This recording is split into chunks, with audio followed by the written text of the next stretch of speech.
the main presentation here. I'd like to thank you, Professor Maura Scott, for her participation, for agreeing. It was so nice, so kind with me, to talk with me. I'd like to thank Professor Dennis Shah, which is tomorrow is doing the presentation 8:30 in the morning here in Brazil. He's participating in a panel. And Dennis was introduced me to Professor Maura, and I really appreciate for this introduction, and I appreciate for your acceptance. And I will read, I just took a small part of what is Maura, because it's something so big that's impossible to finish. So I will introduce you formally that Dr. Maura Scott is the Dr. Persis E. and Dr. Charles E. Hawkwood, eminent scholar in marketing in the Dr. Persis E. Hawkwood School of Management at Florida State University, College of Business. She has the PhD in Arizona State University, Master and Bachelor in Purdue University. Her research interests include consumer behavior, consumer and societal well-being, public policy, and services marketing. Her research examines how to help improve consumers' financial, health, and food decisions, particularly among vulnerable populations. Dr. Scott is joint editor-in-chief of the Journal of Public Policy and Marketing. She also serves as associate editor for the Journal of Consumer Research and the Journal of Marketing Research, and the area editor for the Journal of Academy of Marketing Science. She previously served as associate editor for the Journal of Marketing. She is an editorial review board member of leading journals, including the Journal of Marketing, the Journal of Consumer Psychology. Dr. Scott is the president-elect of the American Marketing Association's Academic Council. She also serves on the board of directors for the Association for Consumer Research, the ACR. Her research is published in leading scholarly journals, including the Journal of Marketing Research, Journal of Consumer Research, Journal of Consumer Psychology, Journal of Academy of Marketing Science, Journal of Public Policy and Marketing, Journal of Retailing, Journal of Service Research, Journal of Economic Psychology and Appetite, among others. So there is so many things that I found in the internet. I just took a part of this to show how nice it is to have you here, Maura. I appreciate so much. Thank you very much. And please feel free to do your presentation, to share with us your experience in these years, what you are doing now. Thank you. Okay. Thank you very much for that introduction. I appreciate it. Now I will share some slides. I hope you can see them. Emilio, can you give me thumbs up if you can see the slides? Yes, okay. Yes, everything's okay. Okay, great.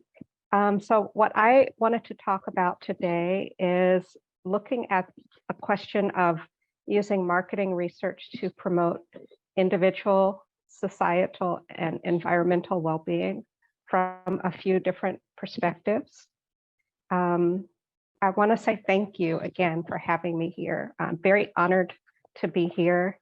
I look forward to getting to know everyone, and I do hope that we can continue this conversation together. And eventually, when we're doing things in person again, I hope we can do this face-to-face as well.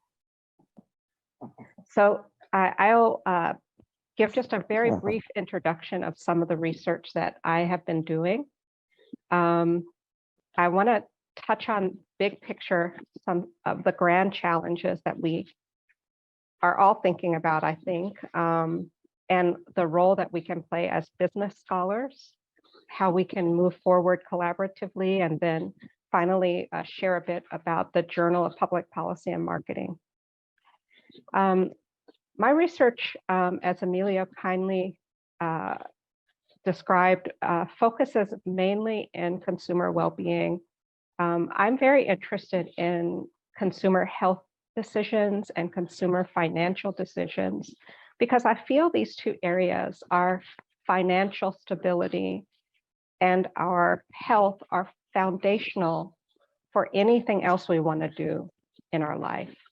And so I do study those areas, but I'm also interested in how technology can help improve our experiences across this area, and how technology can perhaps provide increased access to vulnerable groups and underrepresented consumer groups. And with trying to have this eye for, doing good in the world as I approach my research. We continue to face challenging times together as scholars, but also as individuals. Humanity faces threats, as we know, and these are some of the fundamental ones: inequality, pandemics, and climate. And, the COVID-19 pandemic was something that continues to affect the lives of every individual, every community, every country on Earth.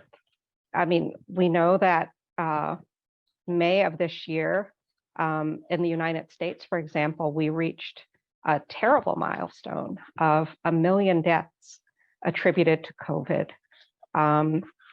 But I also believe that business scholarship has a role to play when you think about things like deceptive marketing, vaccine hesitation, stigma, social influence, vaccine pricing.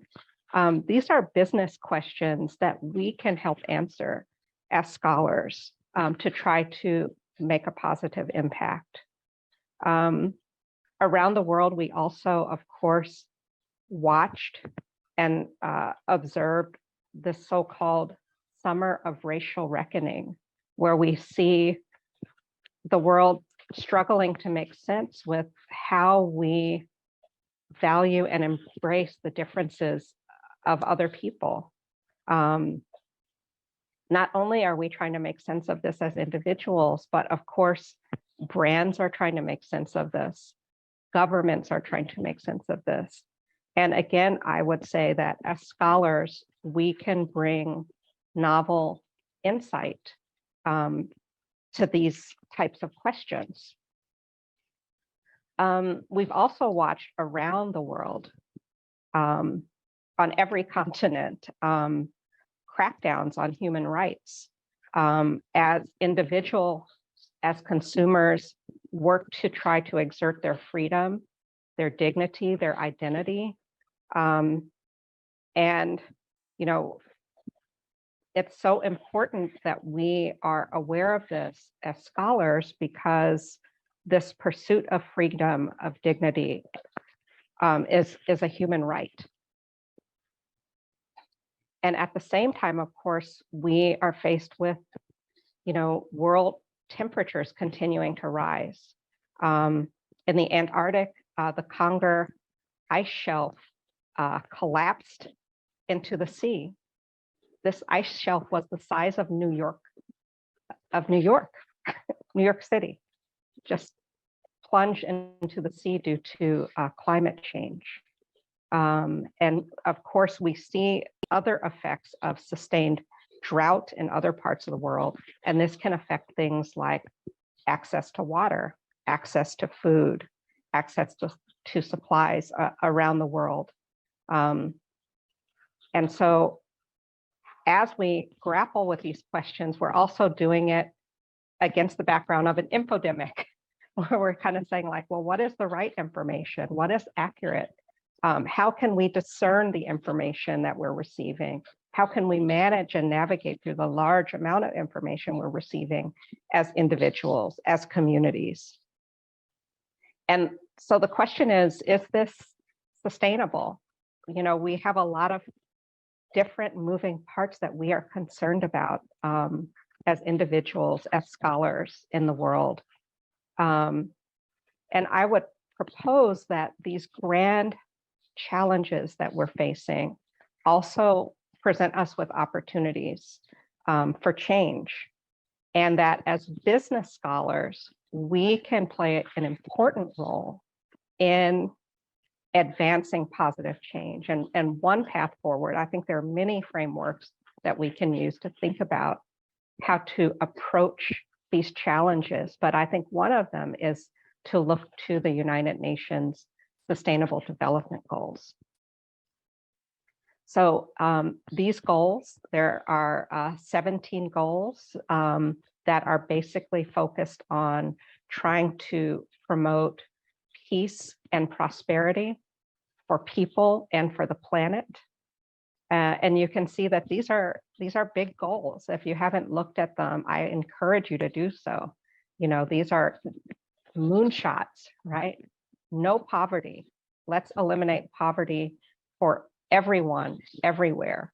Let's eliminate hunger for everyone, everywhere, so that all consumers have access to healthful food in a way that's accessible, affordable, convenient, right?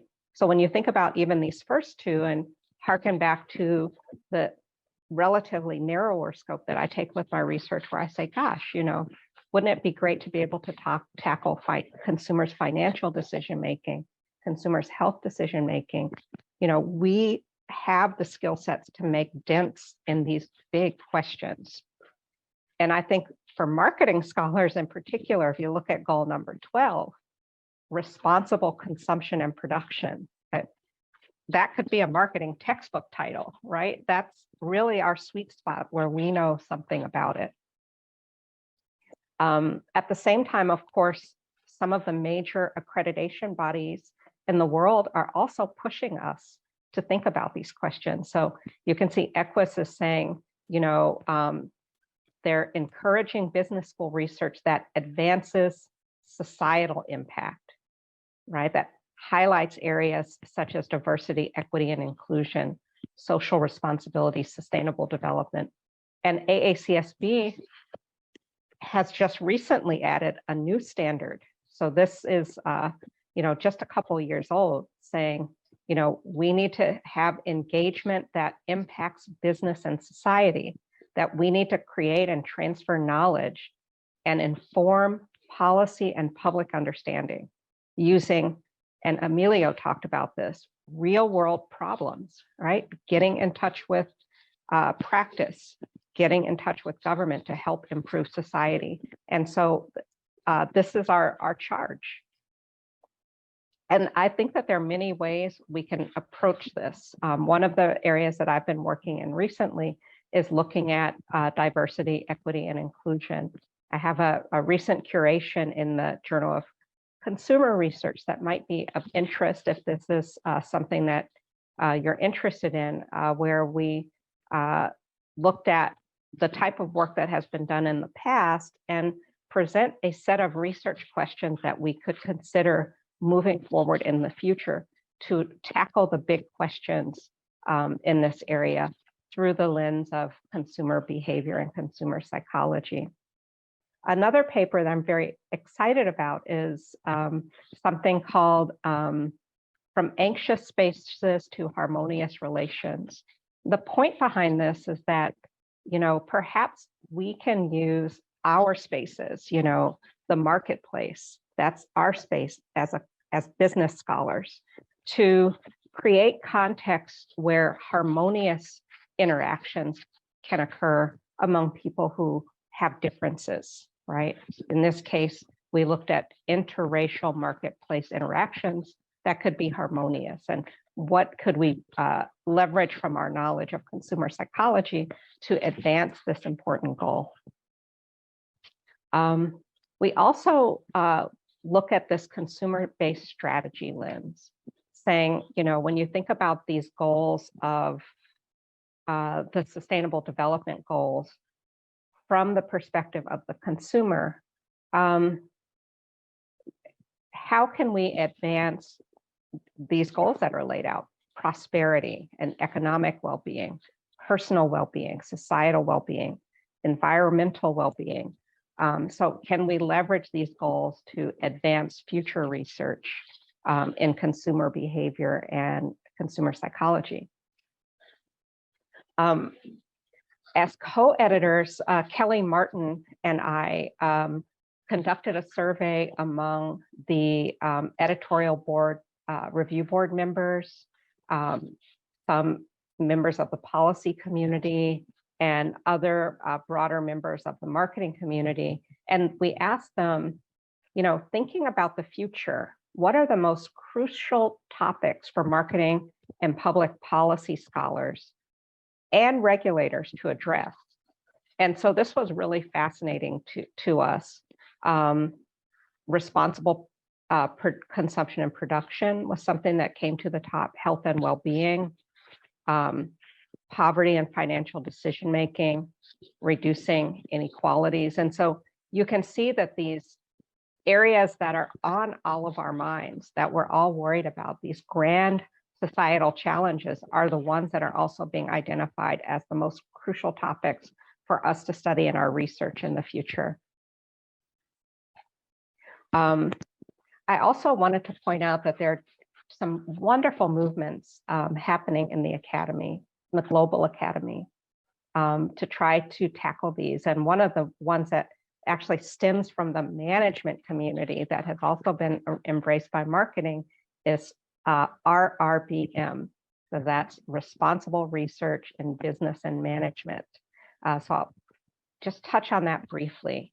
And I think that there can be some great strategies for tackling these types of questions. One of them is, this academic social enterprise partnership. So as scholars working with social enterprises hand in hand as we advance our research and tackle the questions that are, crucial to social enterprises, using our work to help inform policy, and ultimately bolstering quality of life while also preventing so-called ill-being instead of well-being. So finding ways to prevent the negative sides. So I suspect many of you are familiar with RRBM. It's something that we're very excited about at the AMA, as well as at the Journal of Public Policy and Marketing. And what I love about these 7 guiding principles is that you can see the first one is that research should be in service to society and valuing both sort of basic theoretical types of contribution as well as applied types of contributions, and encouraging this collaboration like academic social enterprise or MIS working with management, working with marketing. For example, in one of the papers that was recently published in the Journal of Public Policy and Marketing, we had a climate scientist and a marketing scholar working together to provide a commentary on how marketing could help make a difference with climate change. And so I think this is very much in line with the priorities that RRBM also encourages, using rigorous methodologies, engaging stakeholders. And again, this was something that Emílio talked about right at the beginning of the session today, and I was thrilled to hear his point of view about the importance of systematically informing policy makers within Brazil and of course around the world with how they can use the insights from our scholarly research to make society better. And this ultimately has this impact on stakeholders. And then of course, trying to broadly disseminate the work. So these are the principles for RRBM. And this has been a focus that we've looked at for the journal as well. I wanted to share this this ongoing work that we're doing. We're working with a nonprofit that is specifically focused on equality in lending. So, when you think about engines that can help promote an economy, one of them is, of course, small businesses. And small businesses often need loans. And one of the things that our research is focused on is finding ways to make those loans equally accessible for all business owners who would be seeking support to advance their business. And so as we've been working on this research, we've had the privilege of also disseminating the information to governmental organizations so that they can use it in their decision-making and policy-making. Of course, from a strategic standpoint, We also want to think about these big challenges, like the ones that I shared at the beginning of the discussion today, these things that are on all of our minds. How can we, conduct responsible, rigorous research that can help advance the sustainable development goals? Another area I'd like to share, many of you may be familiar with it already, but it's an exciting new area, which is the transformative consumer research area. So this is something that emerged around 2005, which, as you know, in our world as scholars is very new. But this area of transformative consumer research is focused on using rigorous scholarly research to help promote the greater good in the world. And when we think about world economies in any nation, a significant proportion of that gross domestic product is often services. And services can be a wide range of offerings, from small businesses like restaurants and hairstylists, all the way up to large financial services firms. One of the things that I want to share is this growth in the research and interest in the area of transformative services research. And so I would encourage you to have a look at that area if that's something that is new or interesting to you. But I think we can do this. I think we can all bring our voices and add something to tackling these tough questions. I'm just going to share a couple of recent projects that I've worked on that have tried to focus on this type of impact. One paper focuses on overcoming health stigma in the marketplace. So in this research, we try to engage with stakeholders. That is, we worked with a company. We worked with both their executive leadership team and their frontline marketing team. We also worked with physicians who were external to that organization to learn from them about the idea of disease stigma, because we were interested in trying to understand how to help people who had a stigmatized illness engage in their healthcare.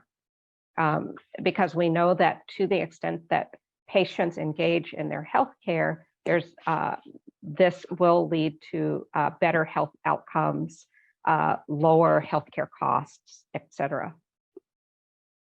In another project on the financial services side, we had a similar goal, and that is how do we increase access to mainstream banking service among people who are underbanked or unbanked in impoverished areas.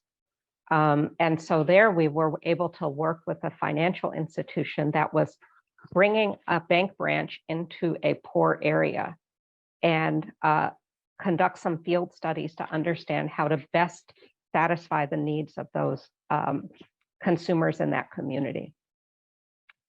So my point is that I believe we can do this. I think it's a big goal, but I think if we had, the power of the intellectual horsepower of the global academic community behind these challenges, then we're a force to be reckoned with.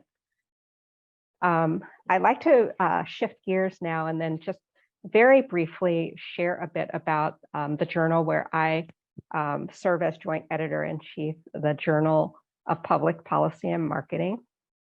I don't do this alone. I have a joint editor. We're equal partners, and her name is Kelly Martin. She is a professor at Colorado State University and also just an incredibly wonderful human being. Before Kelly and I decided to take on this editorship, we came together and developed a strategic plan. We wanted to make some big changes and make a positive impact. So I'll share a little bit of that strategic plan with you. and give a little bit more background on JPP&M and how you can get involved if you want to get more involved in the journal. And then we can turn it over to open discussion. We also have a big team of associate editors, and these are some of the best and brightest scholars I've met. And so you might know some of these folks, but we substantially expanded the editorial review board when we came on because we wanted to have new perspectives.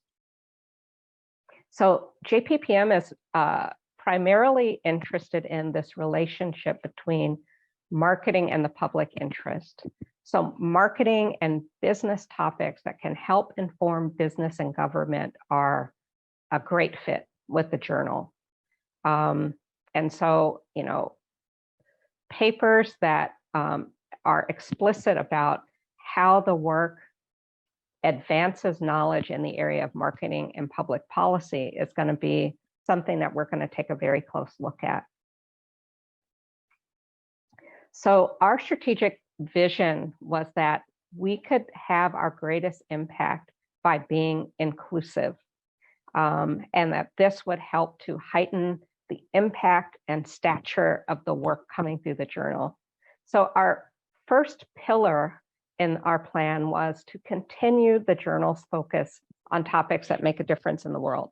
So this journal has been around about 40 years and has a pretty great history of tackling some of the big questions, but we said that we need to continue that focus. We also wanted to be more intentional in engaging global and diverse perspectives. So the history of this journal, which is a rich history, stems out of the much of the policy work and policy agencies in the United States. For the future, so now and going forward, more than ever, we're very interested in bringing in perspectives from other parts of the world. We know that we're better when we can learn from best practices, novel insights from other areas, and we want to hear from that. We want to hear about what's happening that might be distinct and novel among you know, Brazilian consumers, for example, and how can that be generalized in a way that's new, that advances knowledge. We also want to encourage business relevance and impact. And then finally, informing policy through a variety of marketing lenses, meaning that, you know, we're open to a variety of approaches to solving problems, whether that is experimental work, whether that's survey research, whether it's working with a company, qualitative work, modeling. We're open. We want to hear from you. I talked about the RRBM. One of the things that I'm really excited about is the American Marketing Association established a new award a few years ago called the AMA EBSCO RRBM Responsible Research and Marketing Awards. And JPPM has been recognized more than any other journal with this award. So other journals have also been recognized. Other AMA journals have been recognized, like the Journal of Marketing, Journal of Marketing Research, but other journals have been recognized as well. Nature, Journal of Consumer Research. But I'm pretty proud and excited that given the nature of the topics that we look at when we talk about public policy and marketing, JPPM has been widely recognized. And I think that this is another reason why it would make a great outlet for your work. So please consider sending your best work to the journal. There's also an interesting piece if you want to learn a little bit more about our RBM and how work that's submitted to the journal can fit. There's this piece, Cross et al., that just came out this year as part of our 40th anniversary special section. So I would encourage you to have a look if that's something that's of interest. We also have a lot of great special issues going on. And you can see some of the topics like transformative consumer research, which I shared, pharmaceuticals, marketing, and society. That's our current issue. You can imagine against the backdrop of the COVID-19 pandemic, what more pressing question do we have than marketing and pharmaceuticals? Because it has to do with, healthcare and access to vaccines and all of the things that literally can be life and death for people. There's a special issue in process now that will be our January issue that's focused on using marketing-based initiatives to prevent radicalization. When you think about, what happened to the United States a couple of years ago on January 6th, imagine being able to prevent radicalization of people.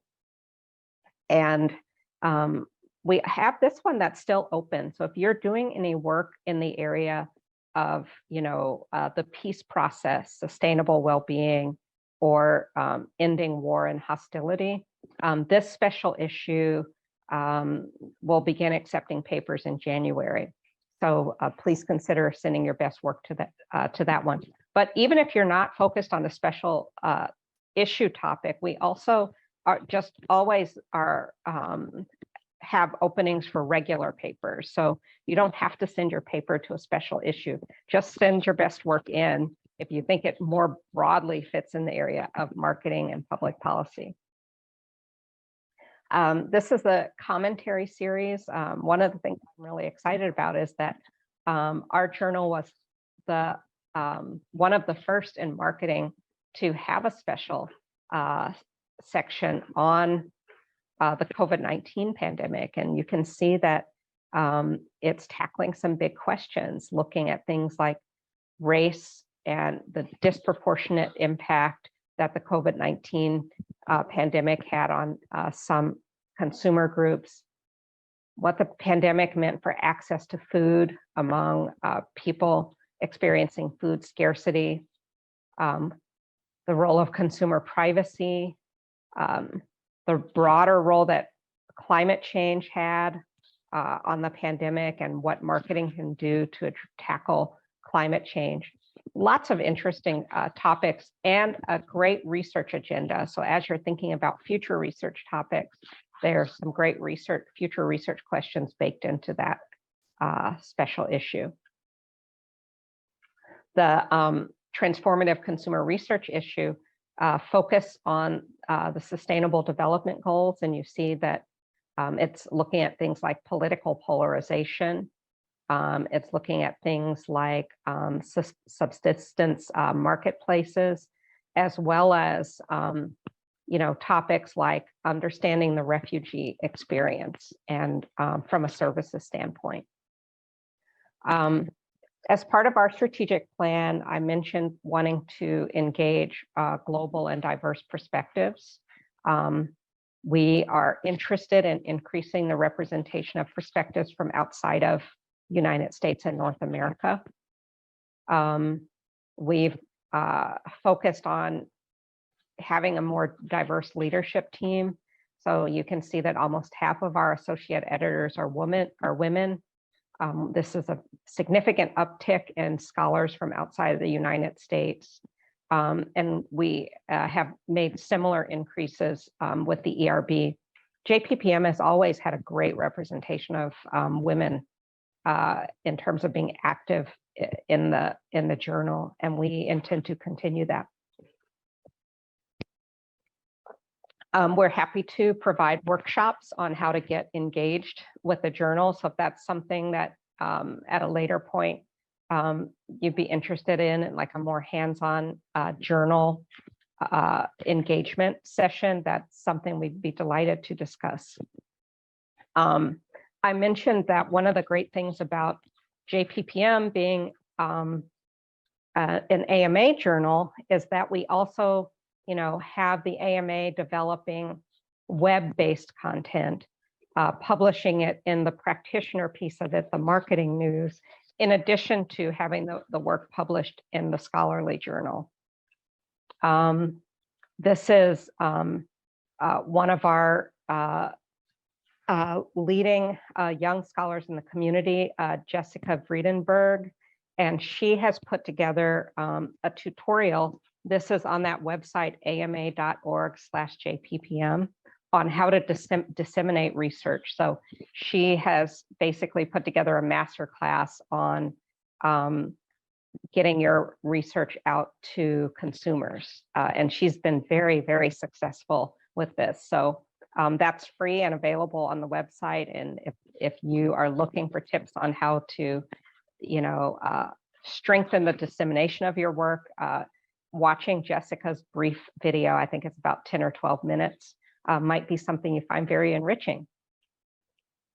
Publishing the work, another thing that we've done is on the ama.org website is we've developed a research curation series.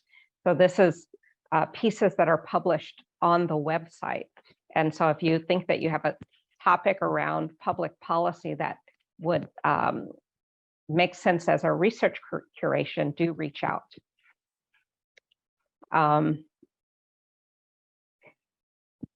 This is another way that we make impact with the work that's published in the journal. These are scholars that have published work in the Journal of Public Policy and Marketing. Here you see Kristen Walker.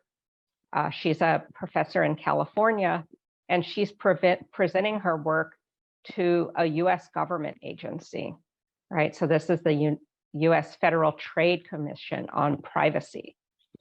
So she's talking about children's privacy. And similarly, you see scholars presenting their work. This is Glenn Christensen, Sterling Bone, and Jerome Williams, all marketing academics, presenting to the US House of Representatives Committee on Consumer and Financial Protection. And they're sharing their work that they were published in the journal. So again, this is, I think, exciting because publishing the work in the journal can be a path to making real impact, to informing decision makers on, just how they can use our information to potentially make more informed decisions as they're shaping policies that affect millions of people. Another great reason that it's a wonderful time to publish in the journal is that look how our impact factor has grown. So we were really delighted to see that our impact factor has, been growing by leaps and bounds. We just got the most recent numbers this year, but we're now at 6.34. So it's a really exciting time to join in to the community and be a part of the wonderful growth that the journal is seeing. We also see that people are reading the journal more than ever. So this is one indicator. These are full text downloads. We get this data from Sage, our publisher. You can see that in 2019, the full text downloads were about 93,000. And by 2021, they're up to over 200,000. So that's another indicator that people care about these topics, that people are reading this stuff. We're also seeing great altmetric scores with an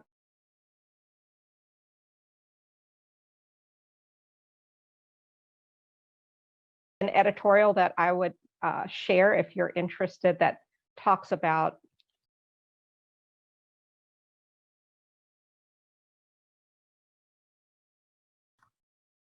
journal. But there are lots of great ways to get involved. I think it's frozen a little bit. Oh. Okay, it's back. Yeah. Oh, sorry. Is it better? Yeah. If you can just return one slide, you can continue, please. Oh, sorry. Yeah, sorry about that. So this is an editorial that talks about the future of the journal. And so this can be a place to have a look, to think about, whether your work fits or how to tailor your work to make it best fit for the journal.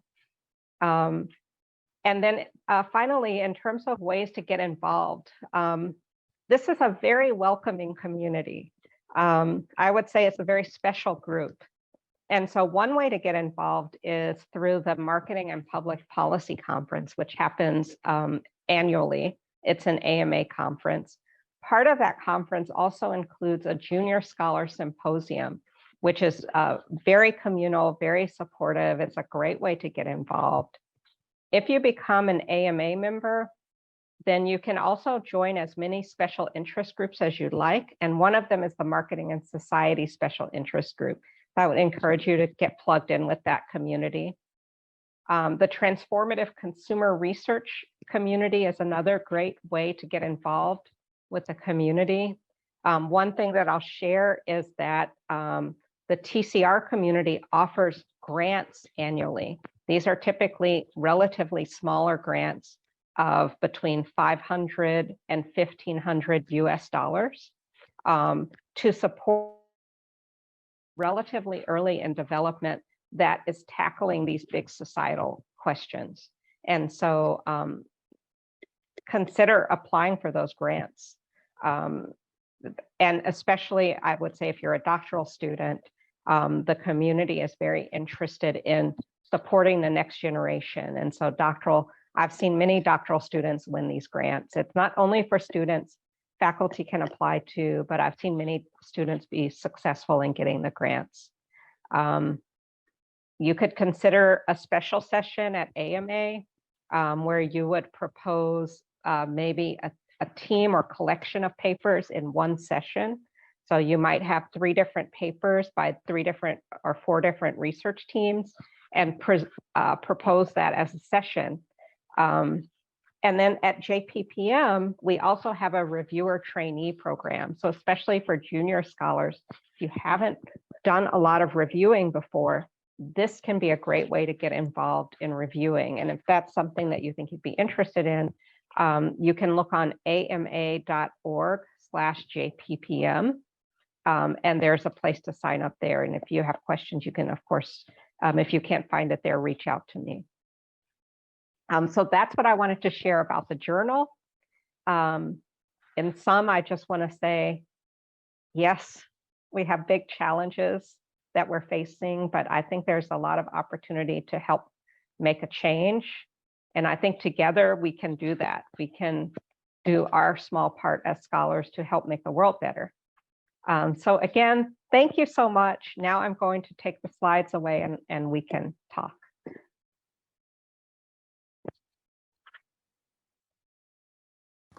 Okay, thank you very much, Maura, for your talk. Really appreciate for your presentation. I'd like to open for our audience. If someone would like to make a question, please feel free to open your audio and your camera if it's already open or not. And you can do your question to Maura. Sorry about my English, but let it go. I'm studying now about well-being.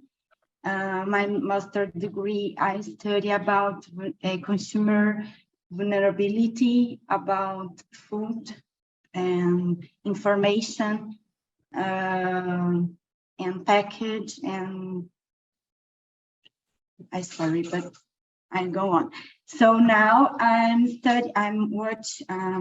want to study about the vaccines and the consumers that have some insecurities and are part of group of anti-vax. So I want to know what you think about this topic, principle about the sensibility topic. But I think I want to thank you. I want to know your thank. Sorry. Yeah, I think you're certainly tackling an important question of vaccine hesitancy. And I think from a research standpoint, that of course, as you probably know, one of the challenges is to, carve out what your clear and new research question is about that, that we don't already know in the literature. And as we know, just from looking around in the world, there is a lot of room to make a contribution there. there's certainly much we still don't know about vaccine hesitancy, because if we had it figured out, we would have 100% compliance, and we don't. And so I think that this general research area is very, very interesting. I think the challenge in publishing it in, the journals will be to like really carve out a very specific question, look in the literature and make sure that your answer and your approach to tackling that question is new. But I think that's great. I'm glad to see you tackle a big question. I want to know what has happened to these people who have so insecure and option to no vaccine, and how we can do these people have more confidence on vaccine, and don't believe in fake news and theory of conspiration and other things like this. Do you intend to test your work with studies? Sorry? Do you plan to conduct studies like experiments or interviews, or using secondary data, or how do you interview? Interviews, yeah. Talk to these people and understand his difficult and about this insecures, and why they think, why they want. Just talking with them to understand this. I see. Yeah, I think that could be an interesting starting platform. I think that the challenge is always in the details. The big question is, no question about it, it's a good one. The broad area is a crucial topic. Thank you. Thank you. Anyone else? Please feel free to make a question, and open your camera when you come to the question, please. This way you can put together in the main screen both Professor Maura and the participants of the audience.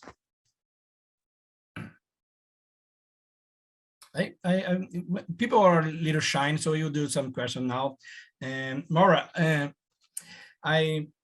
I even participated as a reviewer for the Journal of International Marketing. They are working about one article about the COVID and how the intention to adopt or not. So they put several variables being motivators and barriers for the people, how they have decided. That is very interesting because it depends. The research I read was really interesting because they were working with a database from the entire world. They have a financial support from the Europe, from many countries in Europe, in the US, and in different countries. So it was a very good revision. The article was good. I think it is already published or ready to go. And I believe that this kind of research is not just, that is one important question to understand how people want to, what the relevance, what do you want to do with the result of this research, right? Because we are not just measuring what's happening or what can be accepted, but how you can reduce some kind of effort in the future from some news that's happening, and it can have more efficiency for the, the result about our society. What do you think about it? Yeah, I agree with that. I think this question of this question of impact that's so crucial. How do we take our scholarly work beyond the pages of the journals and beyond just us all talking with each other about it? And I feel that we're trying to take some steps, with JPPNM, but I do think it probably takes a concerted effort of individual scholars as well. leveraging our universities to help us with that. You mentioned that many scholars in this organization also have their individual contacts. One of the things that we are doing at JPPM, I didn't share this just for time reasons, but we have something that we call Impact Task Force. So we have a subcommittee of scholars that are focused on specific projects relating to impact. So one of them is about disseminating to everyday consumers. One of them is about developing a centralized database of policy decision makers who have expressed interest in connecting with the scholarly community, so that when we have interesting, insights, like maybe one-page infographic on an academic article, we can send it to policy decision makers just so that they can stay current. Because just like we have very busy lives, they do too. And so this wouldn't be top of mind, but we need to send it to them in a way that's going to be meaningful for them. And so I agree with that. The impact is really crucial. And I think this impact task force that we came up with is one step in that direction, but I think this is probably our big challenge as scholars over the next several years, is to do a much better job going forward with that. Okay, thank you. Before someone make a question, I have one more for you to give more time for the people be excited and motivated. So when they are getting some motivation, I'd like to ask you about, I'm trying to do something different for the future, not just for now for us. I'd like to ask you, and I think that maybe you don't have now the answer, but you can answer me this in the future in some moment, that we would like to have a kind of partnership between our Brazilian Academy of Management that we have in Brazil here, or our specific related to our marketing division inside the Brazilian Academy of Management with the AMA, something that we can participate and be more close, and you can receive some, look, you have some opportunities for students or professors, or even professors that can come to Brazil, for example, some kind of connection about the Fulbright, because sometimes we don't have the all connection about people that have interest in about South American, about Brazil and other things. And we have opportunities here in Brazil to stay for 1 year or something like that. So what is important? It's a kind of a mediator. So we can do some kind of, how can mediate this interaction between our association here and the AMA? You can think in something for the future to talk with someone and see, look, okay, let's do something to do the well-being to Brazil, to give some opportunity to improve the quality of the what doing and interaction and share opportunities and information. What can you tell me about that? I love that. I just like, okay, now I'm even more excited because this is a priority for me too. I can tell you that we, at the Summer AMA Conference, this is what we talk about. We do want to connect. And so I think a good next step might be, maybe we can actually have a meeting offline and brainstorm some ideas about how to connect Brazilian Academy of Management and AMA and strengthen that relationship. Maybe that can be a session at AMA. Maybe that can be some AMA scholars having a session, vice versa. I think that there are many possibilities. And so I guess I just have 2 words: big yes. Oh, they'll meet and figure out how to do that, because I think that's fantastic and very much in line with the strategic priorities that AMA has identified. Thank you, Maura. Thank you very much, because you have to start in some way. You have to find a small thing that we start with the session, and when we will start to work, we can find more related things to do together. In this way, we can collaborate and work together and have good results for both parts. So thank you very much for for your motivation given us. Please, Delaney, thank you very much. Someone to help me. I cannot make all cash questions. Okay, thank you. Thank you, Maura, for the very good talk. I really like it. And I'm inspired to do more research with public policy impact. Actually, I have a former doctoral student, Julio. I don't know whether he is here. And he studied a problem in Brazil that is very important. One of the biggest problems in Brazil is the inequality of the society.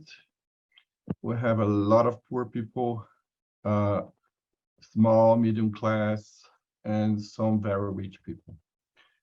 And credit and over-indebtedness is a problem. So almost 80 million people in Brazil are over-indebted or indebted.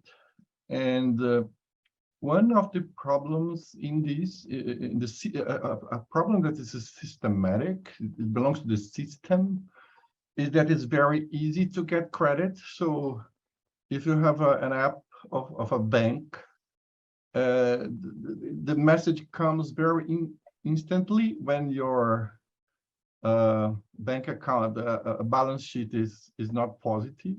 So the bank can lend you money. The problem is the interest rates are almost more than 100% a year. And credit card, for example, is almost 40% a year. The inflation rate in Brazil today is 7%. And this becomes a very big problem. We have been studying this, but I don't see the Brazilian academic community having impact in the public policies, as with my questions related to the first Emilio's question. So we should, for example, have some impact in the Congress to make the regulation more stronger for the banks, or to make some kind of pressure. And I see the academia totally disentangled for these public policy issues. I'd like to know about your experience in the US or in any country in the world, whether AMA has some impact in the legislation in the US, for example, or in the Congress, or even the Journal of Public Policy and Marketing. So how does it work in the US, North America, and elsewhere? Yeah, that's a really great question.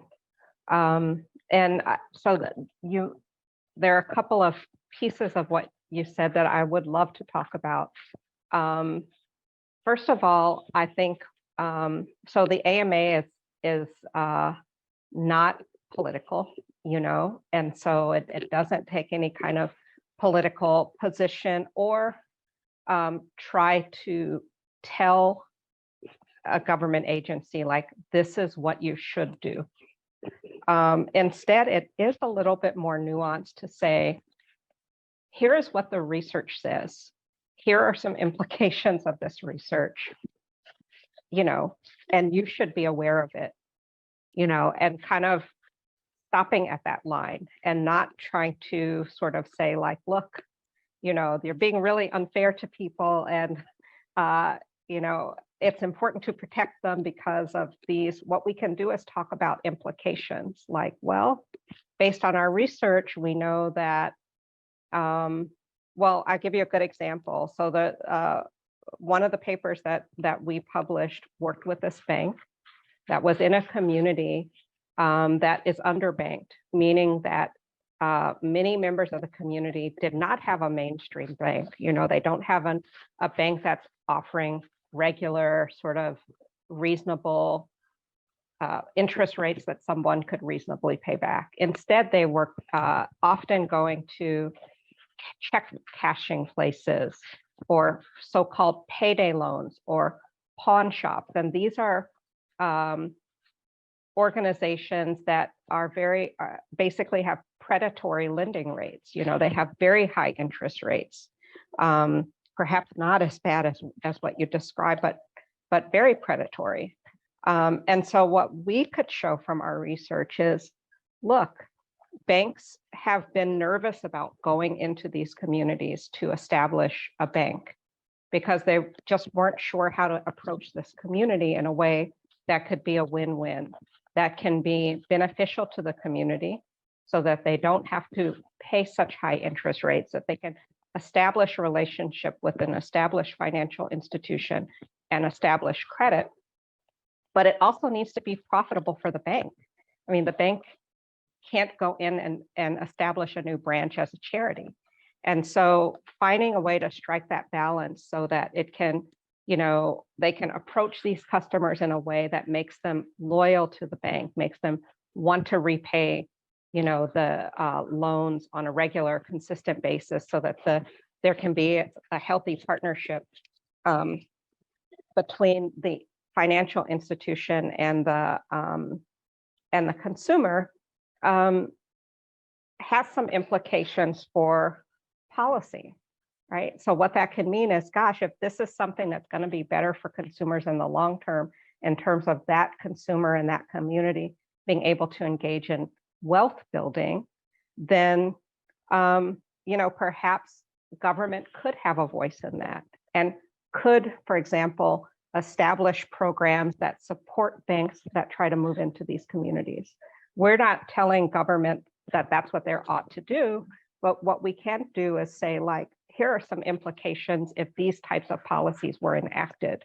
If banks felt that they had more support going into these communities and maybe could do so with a little bit less risk, then perhaps they can get a good foothold there and offer a different portfolio of services to that consumer.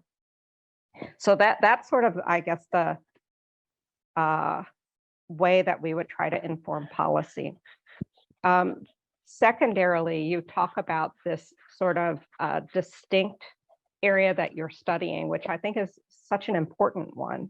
And I think that type of topic is something that's really of interest, yes, to the Journal of Public Policy and Marketing, but I would say to the AMA journals more generally. I think I can say that. You know, I'm not the editor of the other journals, but I think that would certainly perk all of their ears up to hear about the type of topic that you're working on. I think it's incredibly important and a pressing topic. So I'm excited to hear that you work on it. Yes, thank you, Maura. Okay, and please, Maribel, you can make your question, talk with Maura, please. Hi, Maura. Thank you so much for amazing presentation. I feel very excited about this topic, and I think it's also really important to help us to overcome the brain drain. That's a chronic problem, especially in Brazil, that we have low research expenditure, not a so supporting environment. So if we can engage our students to do research about something purposeful, I think it's really important at this moment for us as researchers and professors as well. But as you mentioned in your talk, the theme of diversity is quite important for building knowledge that is really impactful related to well-being.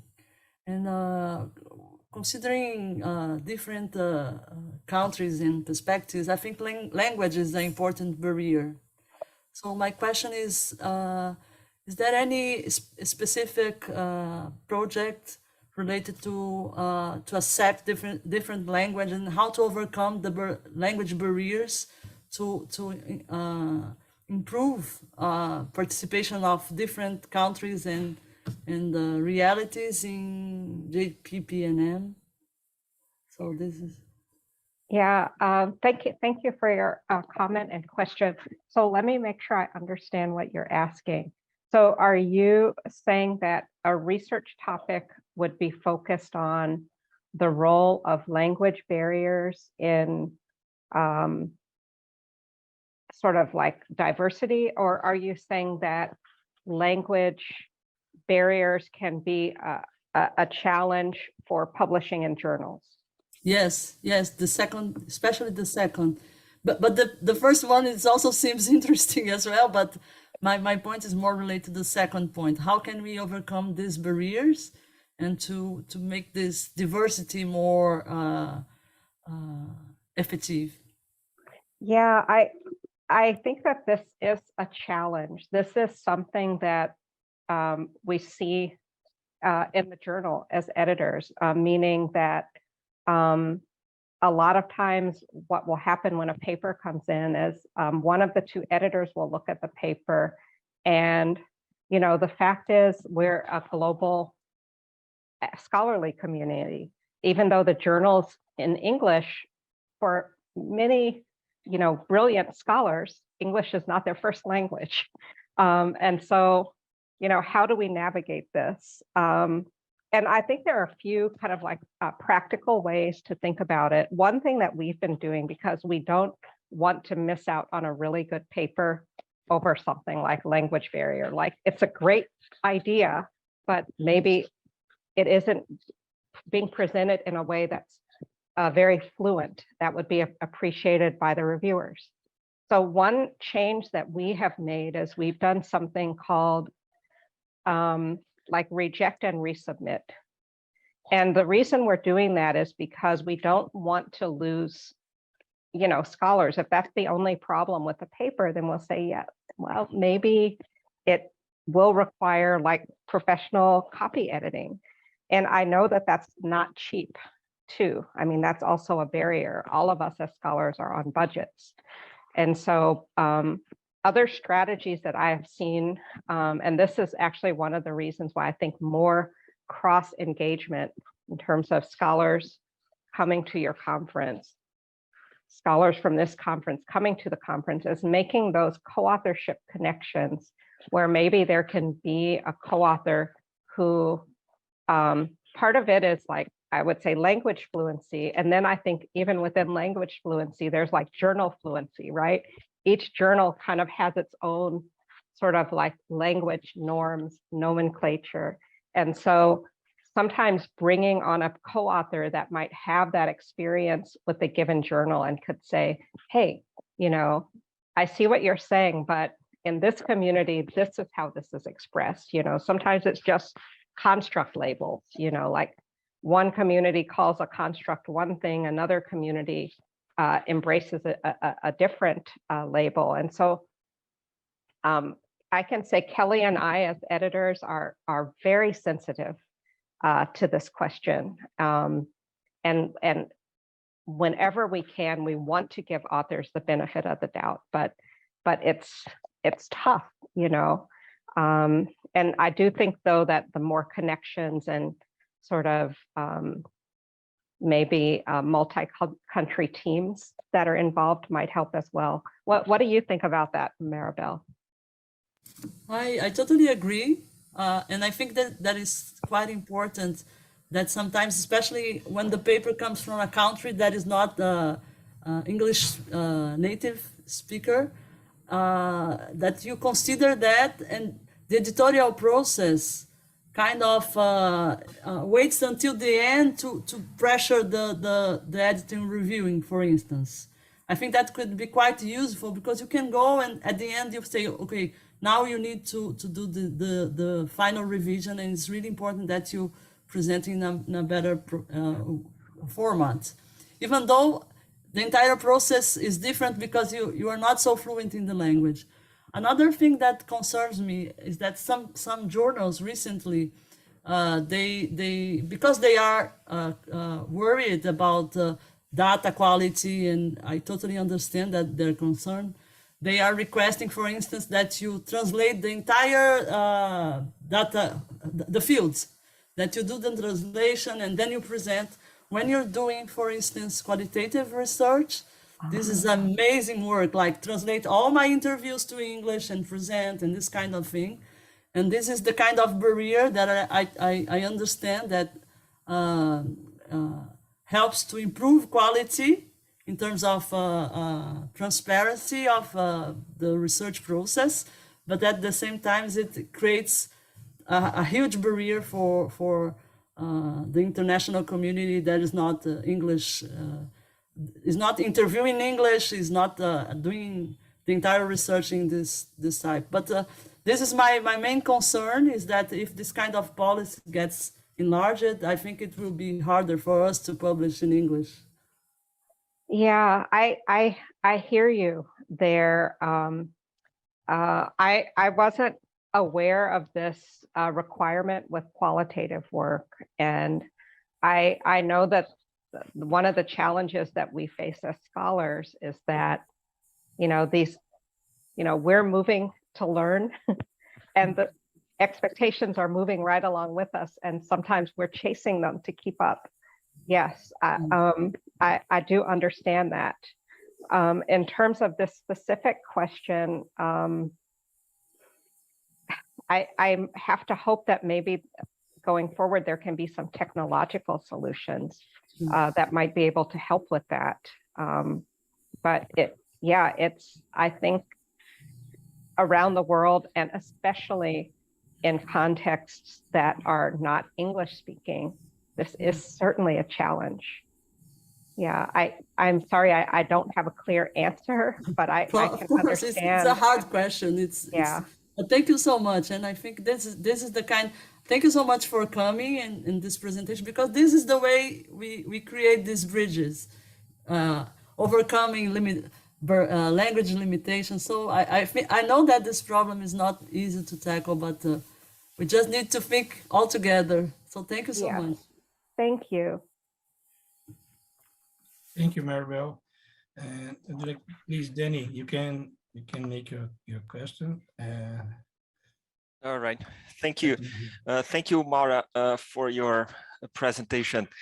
It was so great to see your enthusiasm with the topic. And, I'm entering this field recently with 2 new projects. I have a doctorate student that just started, her second year. And she's so excited at the same time she's so scared, because she knows that she has to publish, and publication is key. I'm Danny Claro, by the way. I'm from INSPER. INSPER is a private business school here in São Paulo, and I'm so sad that we are not in person. We couldn't see you in person, but we'll have other chances to meet in person anyway. And so my doctoral student and we have been talking about this topic, and I've been learning a lot with her, as well as with a colleague who's more involved with that for a longer time. And what I actually wanted to hear about, from you, is about the whole landscape of the marketing community. How do you see, other journals, other top journals? And I'm glad to hear that, JPPM is pushing this topic further, and as you told us, I mean, it's a hard endeavor anyway. I mean, you have to come to a conference in Brazil and to tell us, hey, come on, try to work with your best project and send to us. And I think this is the way we push the topic. And I really appreciate that you are taking the time to come and share with us your experience in JPPM. So, but tell me, what do you see about, how do you see the other top journals? Journal of Marketing, JAMS, JMR, pushing this topic. We have seen Chris Moorman trying to, with that special issue, and trying to put this on top of the agenda. There's this, conceptual papers in JAMS recently, and the JCR as well. I mean, all conceptual is helping, setting some landmarks, and, us, researchers, we need those to build up our own research, right? And, But the way I see with the new JM editors, for instance, I don't think that they are going to put this at the top of the agenda. You know, since you have been involved in some AMA, meetings, and I was in Chicago for the conference in August, and you know, I'm really concerned. You know, I don't know whether, you know, even though we can work on the, you know, a rigorous data and analytical procedure and an interesting research question, because of the competition, we might not be able to even grasp the attention of the AEs or the editors in the review process. So, I mean, I know that this is not an easy question and it's a very broad question, but I just wanted to hear what you think about this topic, because I'm really enthusiastic too. And I'm trying to, you know, have more projects. Just for you to know, we have an event studies with 400 American companies, all listed in the stock market. And, you know, my doctoral student is now in Cornell for her sandwich program. And the other project we have, you know, something like 90,000, you know, low income consumers using credit card. Wow. And we presented in AMA twice, ACR as well. So we have these two very interesting projects. But honestly, you know, I'm from the, you know, the sales marketing relationship, you know, field, and I'm entering this field right now. And that's the reason I'm kind of like, if you can share some of your, you know, your thoughts about this would be really enlightening. Thank you very much. Danny, thank you for sharing this background. It's very interesting. I'm thrilled that you're moving into this research area. So one of the questions that you asked was about the discipline and the other journals more broadly, and do they care? I think that, I don't know if it's a thought or a hope, but I do believe that the community is moving in this direction. And I'll give you a few examples. I think the Better Marketing for a Better World at JM is the flagship example. And I think that is, you know, when a top journal takes a position where, you know, not one, but two issues will be filled with that special topic. I think that's an important shift. The editors from all of the AMA journals do come together and meet at least twice a year. And I can tell you that I think that these topics resonate with the incoming editors of JM as well, very much, because we've talked about it. And so I do think that this idea of the greater good is on their radar as well. If you look at JMR, they currently have underway the special issue on mitigation in marketing, which is a different take on it, but it's also focused on this topic of greater good. At JAMS, I'm one of the guest editors for a special issue right now that's underway that's looking at society's grand challenges, right? These big questions that we're all trying to grapple with in the world. I think my impression is that that's just something that, you know, if you look at, say, the FT50 journals, meaning Journal of Marketing, Journal of Marketing Research, Journal of Consumer Research, JAMS, Journal of Consumer Psychology and Marketing Science. I think even Marketing Science, right, has a special issue on diversity now, even Marketing Science. And so I think that we're sort of at this tipping point, right, where the discipline is, you know, concerned about, you know, the type of impact that we make. We see it from our accreditation bodies that they're telling universities, if you want to maintain your accreditation, we need to see that you're doing something to help improve society. And so I think that there seems to be a good movement. And I think for JPPM, this is sort of where the journal has always lived, you know. Now, I'm not just saying that because I'm a joint editor-in-chief, but if you just pull any given issue and flip through it, you'll see these social issues come to the forefront. Even so, when you look at the AMA journals, Journal of International Marketing, and Emílio talked about this journal, that's another journal that had a special issue on well-being. And there was so much interest that they ended up with 2 issues coming out on well-being. This is international marketing. It's like, you know, they wouldn't in the past have thought about those types of topics intersecting necessarily. And I think that's also a tribute to some of the journal editors that have come through.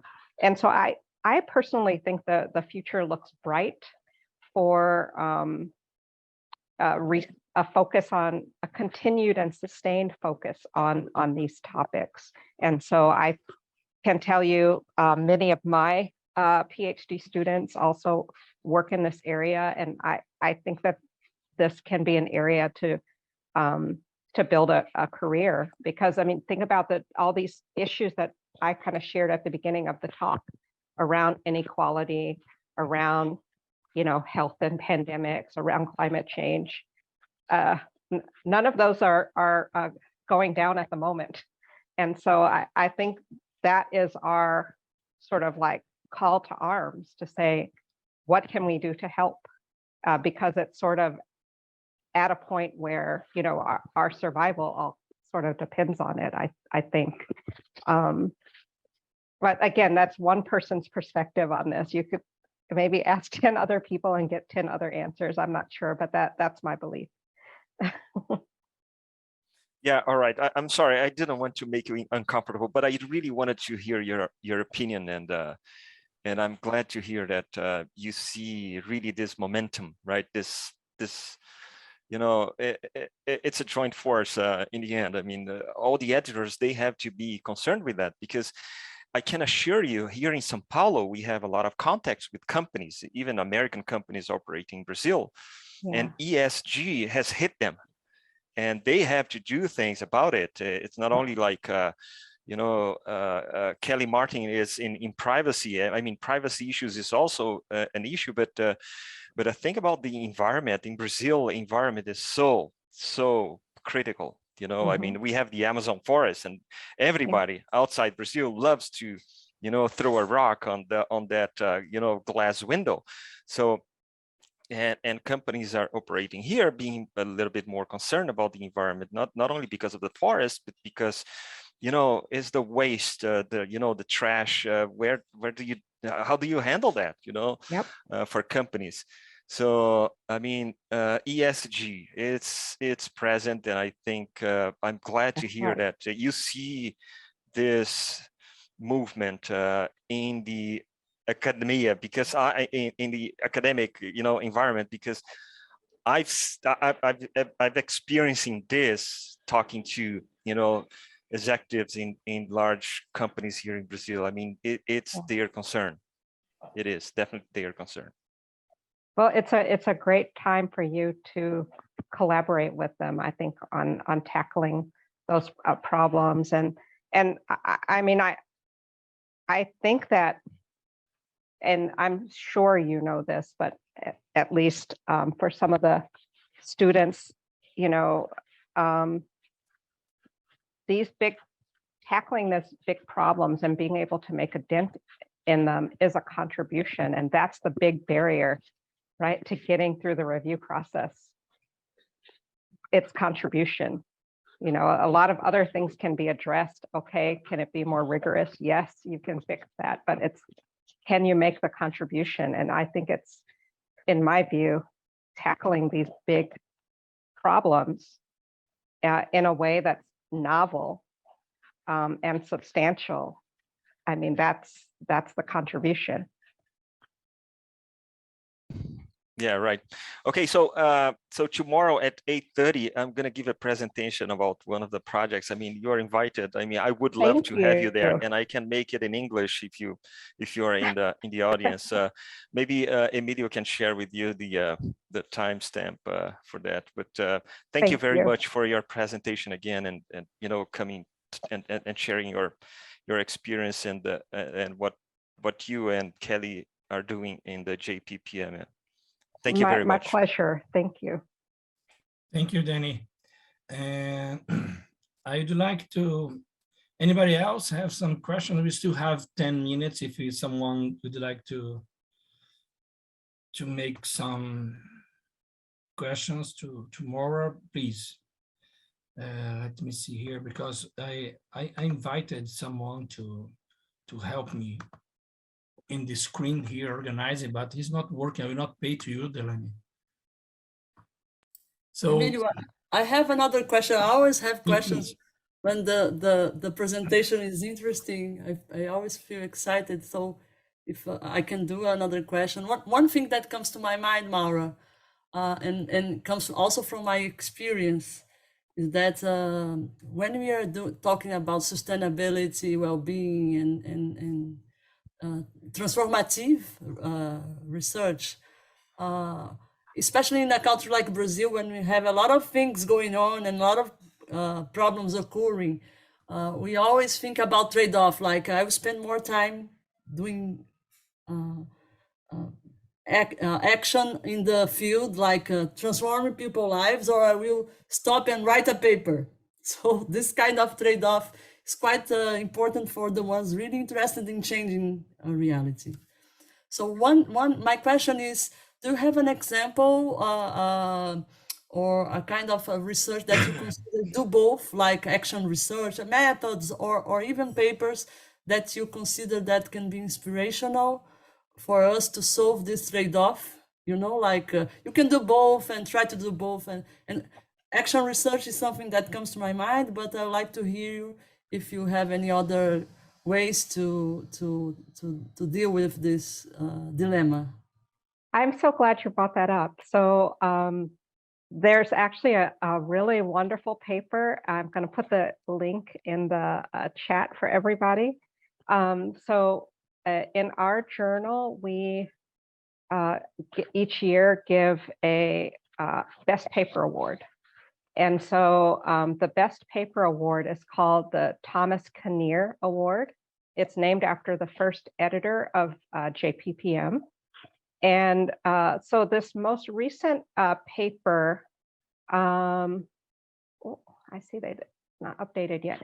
It's by Melissa Bublitz. I put her name in the chat.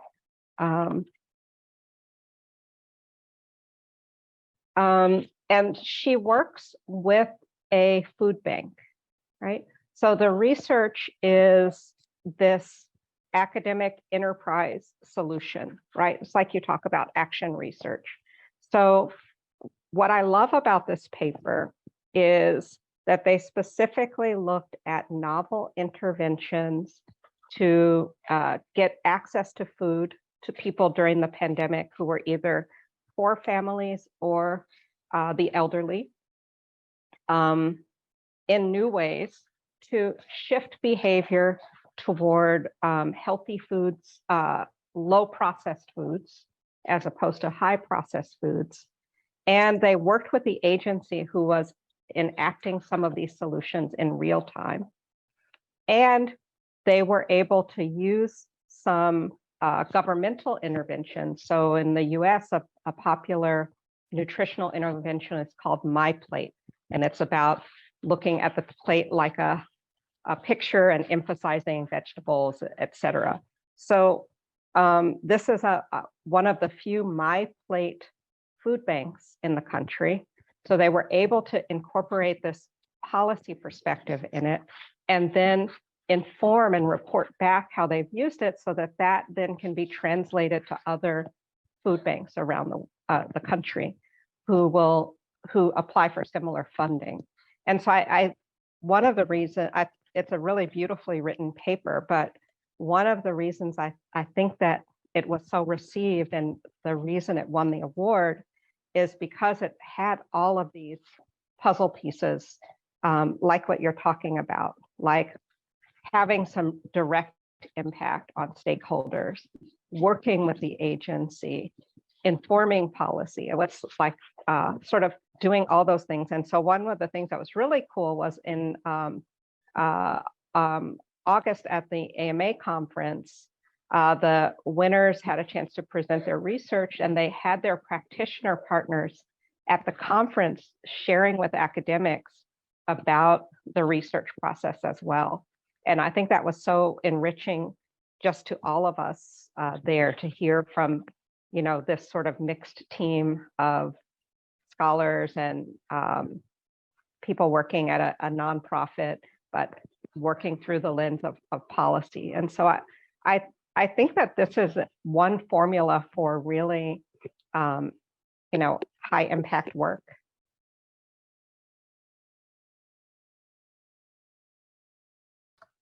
Okay, thank you. Thank you very much. And I would like to thank you, Maura. Thank you all audience for this participation. We are arriving at the end of our session here. It was really great. And Maura, you open a door and a window, so you leave me free to disturb you. So yes. When we finish the conference next week, we will keep in contact and see how we can start something for, it's not for me, but for this association, for these our students, for our country, and something that we can do for the future. I will stay just one more year in this position as the coordinator of the marketing division, but if you can start something, the new coordinators can give continuation, and this can happen with, you know, more strongly in the future. So you have to start something. I really appreciate for your availability, you know, and to be here to talk with us. Thank you, all participants. I would like to say for everybody that don't forget that we have another international panel tomorrow morning, early in the morning, it's 8:30, because one of the panelists are in India now, Professor Dennis Shah. If you are available, I know it's too early to you, Maura, but if you want to participate, let me know. I can send you the link. And we have tomorrow in the night, the beginning of night at 6:30, I believe, our meeting of the market division meeting. Don't miss, because we have the awards from the market division. You see, you don't have just the best article. Remember that you have the article from the PhD, from the master degree, the best reviewer, and we have all the kind of evaluation we made about our marketing division, what our members participate. So thank you very much. Thank you for sharing this journal, this information, or this is very important. I really opened some windows here in my browser, so I will take a look in these articles. So thank you very much for everybody. It was a pleasure getting to know everybody. Thank you for the questions. I hope that we continue this conversation. Yeah, we will do that, and then we'll make a meeting for the next week or later. Thank you very much. That sounds wonderful. Thank you, Maura. Bye-bye. Thank you. Appreciate it so much. Thank you. Bye-bye, guys. See you later. Thank you. Thank you.